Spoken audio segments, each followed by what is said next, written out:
mabago tu kama unavyoona, shughuli ndio hiyo. Sasa wakati huo unashangilia ile harusi kubwa pale, unataka lisherehe lijaze watu, mle mapilau, upige mapicha mengi, useme hehe, ushangilie, utupostie mtandaoni, nimeolewa, tuone wivu. Shughuli ndio hiyo. Kwa hiyo ujiandae kimwili na kiroho. Hatutaki tusikie tena mtu anakuja kulalamika mitandaoni, nateseka, nafanya kazi zote mwenyewe, mtoto anaruka kichura. Shughuli ndio hiyo hapa. Kwa hiyo wakati unataka ile harusi, wewe unajua kabisa baada ya harusi ni sherehe, na sherehe nyingine ndio hiyo hapo, mababu yetu.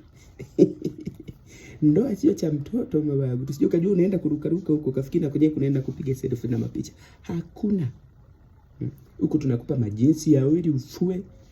Unafua mishuka mikubwa na hamna kupeleka dry cleaner. Sijui wapi huko kwa kwenda kufua. Unafua mwenyewe. Kwa hiyo unaposhangilia ile sherehe, unapotaka ile harusi kubwa, wewe unajua kabisa ile kazi kubwa nayo linakuja nyuma huko. Jiandae kabisa. Kwa hiyo unaposhangilia harusi unajua kabisa kuna saidi nyingine, mambo ndo kama hivi. Kwa yani ndoa yenyewe kabisa sasa ndio hii. Ukiachana na hiyo harusi ya siku moja, maisha yako yote ndio hayo. Ni kuamka saa 12, kuandaa watoto waende shule, babai wasichelewe.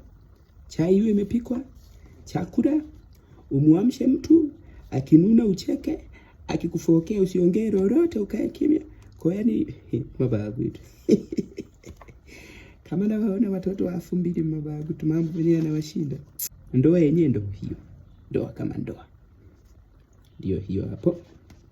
Harusi ni ya siku moja, ila maisha yako yote ni hivyo.